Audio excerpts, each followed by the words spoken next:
আসসালামু আলাইকুম। আমি এখন যে গল্পটি বলবো একদম সত্যি গল্প, একটাও মিথ্যা না। আমি হঠাৎ একদিন সন্ধ্যার সময় বাড়িতে আসতেছি, বাজার থেকে বাড়িতে আসতেছি।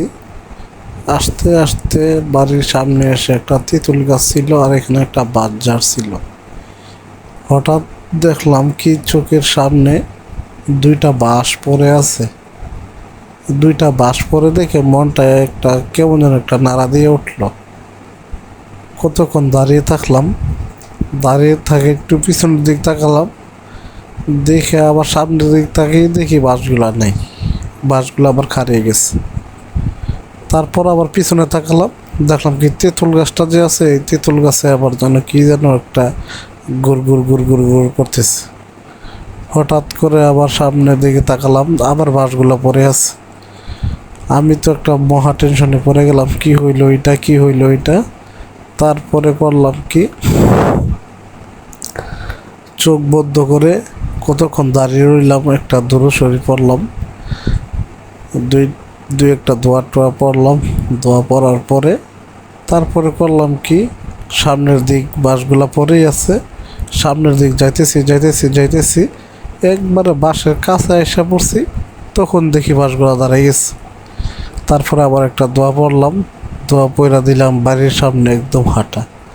বাড়ির সামনে যাই দেখি আমি একদম বাড়ির সামনে একটা কলসি, বাড়ির সামনে একটা কলসি, মাটির কলসি।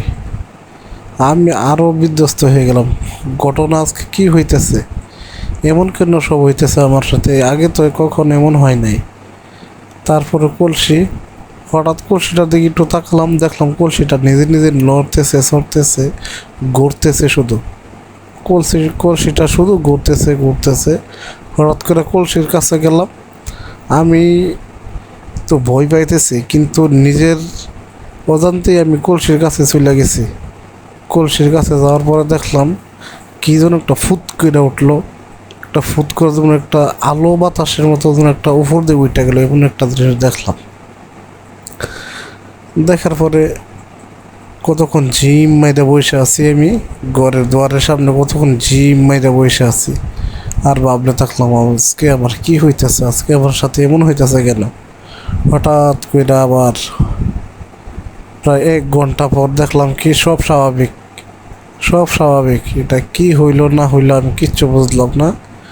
এখন আপনারা কমেন্টে বলবেন এটা আসলে আমার সাথে কি হয়েছে, বা এমন কি আরও কারো কারোর সাথে হয়েছে কিনা, এটা আসলে কমেন্টে জানাবেন। সবাইকে অসংখ্য ধন্যবাদ।